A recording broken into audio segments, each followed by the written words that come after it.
eventually go back to drinking because of, If all you treat is drinking. okay. Right. So Right. you're gonna take us to another place? Mm-hmm.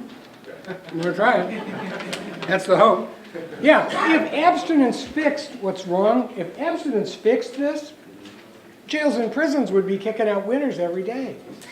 We have a drug called disulfiram, Antabuse. Antabuse has been around for probably 80 years, 70, 80 years. If you take Antabuse, you can't drink alcohol. You have to be very careful about alcohol getting in your skin from, like, mouthwash or things like that. You'll have the rough equivalent of a heart attack symptom, right? You'll flush and get chest pains and drop to. I've seen Antabuse reactions.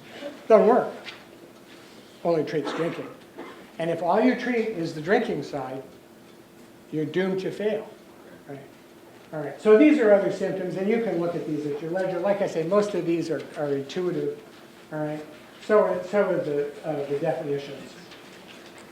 All right. I want to talk real quick about AA because people ask all that. And AA has been kind of a popular controversy in the last couple of years.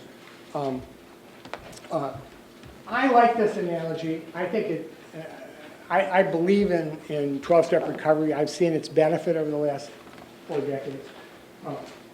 This is a description that I heard a guy share in California some years ago.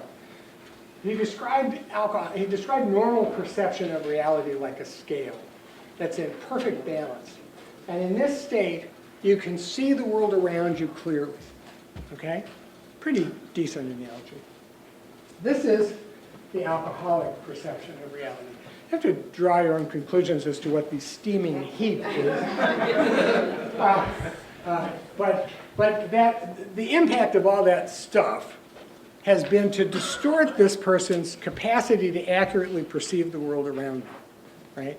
Now, it's hard to tell people that. Sometimes people sit in my office and they're 5 days clean, and I say, you can't tell the truth from the false. You really, right now, your perception of reality is impaired. Well, nobody wants to believe that, especially if your perception of reality is impaired. But that's really the truth. And I'll catch them 30 days into treatment, and I'll say, remember when we were talking in my office? And they'll say, oh my gosh, I can't believe I was nuts, right? Then I'll catch them another 30 days, and they'll say, a month ago, I thought I knew how nuts I was when I first sat in your office. I had no idea. I was really crazy, right? Because it unfolds. This brain has to heal. People say, well, Dawn Farm, residential, we don't treat people for less than 90 days. And we do that because it takes a minimum of 90 days for the addict alcoholic